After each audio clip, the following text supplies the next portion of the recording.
안녕하세요, 전문가님. 네, 안녕하세요. 오늘도 함께하게 되어 진심으로 기쁩니다. 한 주 동안 잘 지내셨죠? 그럼요.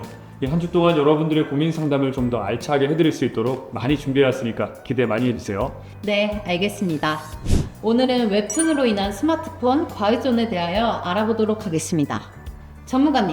전문가님은 웹툰 안 보시죠? 아, 왜요? 저도 웹툰 봅니다. 물론 지금은 보지 않지만 예전에 사후세계와 환생에 관한 웹툰들을 봤었어요. 와, 전문가님도 웹툰을 보시는군요. 저는 웹툰은 잘 보지 않습니다. 네, 아주 훌륭한 자세입니다. 이 웹툰 역시 과의존 요소들이 많이 있기 때문에 적절한 관리 없이 이용하다 보면 이 스마트폰 과의존으로 이어질 수 있습니다. 자, 그렇다면 오늘은 어떤 분이 고민 사례를 보내주셨는지 읽어보겠습니다. 안녕하세요. 저는 서울에 살고 있는 36세 오장근입니다. 저는 2년 전 결혼을 해서 아내와 같이 살고 있습니다. 그런데 함께 살다 보니 TV 취향이나 영화 취향이 조금씩 다르더라고요.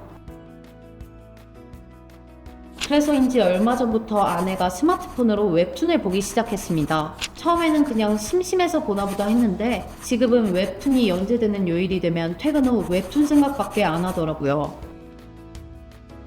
그러다 보니 집안일이나 강아지 산책같이 부부가 나누어서 해야 하는 일들에 소홀해지면서 제가 서운해하는 일이 많아졌어요. 그리고 쉬는 날도 원래는 강아지와 함께 공원에 나가거나 활동적인 일들을 했었는데 웹툰을 보기 시작하면서 기존에 완결이 나는 웹툰을 하루에 몰아보는 일들이 생기다 보니 저 혼자 강아지 산책을 시키는 일도 생겼고요.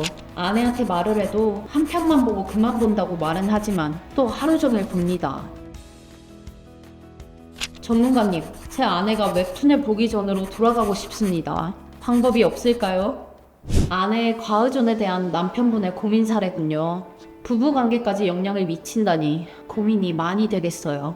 최근 저에게 상담하러 오시는 부부들이 많이 있는데 웹툰도 많은 비중을 차지하고 있습니다. 웹툰의 경우 예전에는 이 만화책방에서 빌려야 하고 대여점에 구비되어 있는 책이 대여 중인 경우 기다렸다가 빌려야 했기 때문에 한 번에 몰아서 보기가 쉽지 않았습니다. 또한 걸어다니면서 보기 쉽지 않았기 때문에 장소의 제약도 있었고. 맞아요. TV에서 보면 만화방에서 비디오나 만화를 빌리는 장면들이 나오는 걸 본 적 있어요. 그렇다면 웹툰의 어떤 요소들이 스마트폰 과의존으로 이어질 수 있는 부분일까요?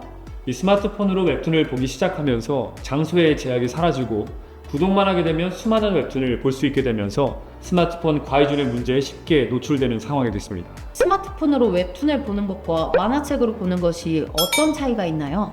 우선 장소의 제약이 없다는 점입니다. 집, 화장실, 버스, 길거리 등 어디서나 스마트폰만 있으면 이 웹툰을 볼 수 있기 때문에 이용자들이 접근하기 굉장히 쉬워졌습니다. 버스를 기다리거나 친구 기다리는 잠깐의 시간에도 스마트폰만 있으면 웹툰을 볼 수 있겠네요. 맞습니다. 출퇴근하실 때 웹툰을 보다가 내려야 하는 곳에서 내리지 못해서 지각을 하거나 택시를 타는 분들도 많이 있었습니다. 또 어떤 요소들이 있을까요? 보통 웹툰을 1화가 연재될 때부터 보지는 않습니다. 어느 정도 입소문도 타고 웹툰 사이트 내에 상위 랭크가 되면서 보는 사람들이 늘어나게 되는데 이때는 이미 많은 에피소드가 나온 뒤이기 때문에 30편에서 50편 정도를 정주행해서 읽게 됩니다. 그렇게 되면 몇 시간을 앉아서 다른 일은 하지 않고 웹툰만 보게 되겠죠. 이 고민 사례를 남겨주신 오장근님의 아내도 이와 같은 상황이실 거예요. 이 정주행이 끝나고 나면 그 웹툰이 나오는 이 요일을 기다리면서 다른 웹툰들을 읽기도 합니다. 이렇게 되면 일주일 내내 웹툰 연재만을 기다리게 될 것이고 일상생활에 지장을 줄 정도로 이 과의존에 빠지게 되는 거죠. 저도 이번에 리서치하면서 웹툰 사이트에 들어가 보았는데 규모가 어마어마하더라고요. 제일 유명한 웹툰에 달린 댓글들을 확인해 보았는데 수요일만 보면서 살아간다는 댓글들도 있었고 완결이 나면 한 번에 보려고 기다리고 계신다는 분들도 계셨어요. 네, 맞습니다. 웹툰이 완결이 나서 한 번에 정주행하시는 분들은 이 100편이 넘는 웹툰을 하루 종일 보기 때문에 그날 하루는 다른 일을 할 수가 없게 되겠죠. 100편이나요? 네, 실제로 대한민국 평균 일주일에 10편의 웹툰을 보는 것으로 조사가 됐고요. 한 번에 여러 회차를 몰아서 본다는 의견들이 52.6%를 차지하고 있었고, 심지어 정주행하는 분들 중에는 100편을 한 번에 보시는 분들도 계시다고 합니다. 또한 웹툰을 볼 수 있는 사이트가 한 곳이 아닙니다. 그래서 이 여러 사이트를 구독하고 매일 새로 연재되는 이 웹툰들을 기다리면서 일주일을 보내는 분들도 계시고, 또 입맛에 맞는 웹툰을 여기저기 정주행하다 보면 이 온종일 스마트폰만 보고 있는 과의존으로 발전하게 되는 거죠.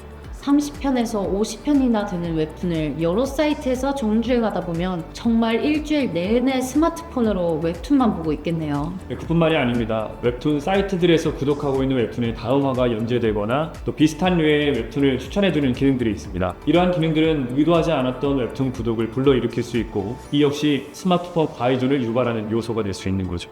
맞아요. 스마트폰 알림으로 그런 정보들을 보내는 걸 받아본 적이 있어요.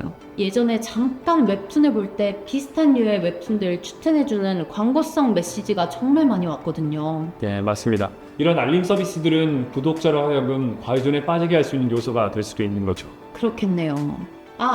사실 여쭤보고 싶은 게 있었는데, 지하철을 타고 다니다 보면 굉장히 야하고 자극적인 웹툰을 보고 계신 분들이 가끔 있거든요.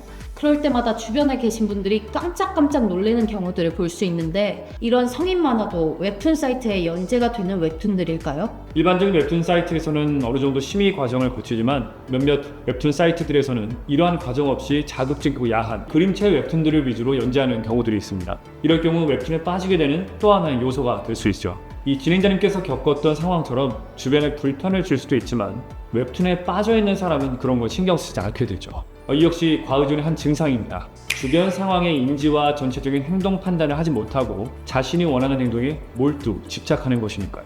정말 그렇겠네요. 옆에 있는 사람으로서 그런 장면이 나오면 놀라서 시선이 가게 되더라고요. 어찌나 당황스럽던지. 그럼 우리가 웹툰 때문에 스마트폰 과의존에 빠지지 않으려면 어떤 노력을 해야 할까요? 우선 이용하는 웹툰 사이트 개수를 줄이는 것이 좋습니다. 아무래도 많은 사이트를 구독하다 보면 보고 싶은 웹툰도 많이 있을 수 있습니다. 때문에 이 부분을 조절해서 한 개의 사이트만 구독하고 고정적으로 보는 웹툰 한 가지만 볼 수 있도록 하는 것이 좋습니다. 첫 번째, 웹툰 구독 사이트를 한 개로 줄여라. 네, 다음으로 웹툰 사이트에서 보내는 알림 기능을 차단하는 것이 좋습니다. 웹툰 사이트에서 오는 알림을 수신하게 되면 신작, 구독 중인 웹툰의 연재 소식, 비슷한 류의 웹툰 등 이 알림을 받게 되기 때문에 원래 보려고 했던 웹툰보다 많은 웹툰을 구독하게 될 가능성이 있습니다. 따라서 이 부분을 차단해서 과의존을 예방할 수 있습니다. 두 번째, 웹툰 사이트에서 제공하는 알림 서비스를 차단해라. 마지막으로 과의존의 해결 방법에는 본인의 의지가 가장 중요하다고 말씀을 드렸습니다. 본인 스스로 노력하지 않는다면 과의존에서 벗어나기는 쉽지 않죠. 이 때문에 자신만의 규칙을 만들어서 지키는 것이 중요합니다. 웹툰을 주말에만 보기, 하루에 한 편만 보기, 10시 이후에는 보지 않기와 같이 이 스스로 규칙을 정하고 지킬 수 있도록 본인이 제한하고 노력해야 합니다. 세 번째, 자신만의 규칙을 만들어서 지켜라. 과의존에 대한 치료의 시작은 자신의 문제 행동에 대한 객관적인 인식입니다. 내가 하루 또는 일주일 동안 웹툰을 언제부터 언제까지 몇 시간을 보고 있는데, 반면 가족과 같이 보내는 시간은 얼마인지 일지를 쓰면서 이 사실에 입각한 팩트를 평가해보는 것도 권장해 드립니다. 본인 스스로 깨달을 수 있도록 충분한 대화를 통해 슬기롭게 해결해 나갈 수 있었으면 좋겠습니다. 오장근님, 오늘 받으신 솔루션으로 아내분과 이전에 행복했던 때로 돌아가시길 바라겠습니다. 오늘도 유익한 솔루션 감사합니다, 전문가님. 다음 시간에도 더욱 알찬 솔루션으로 돌아오겠습니다. 감사합니다. 감사합니다.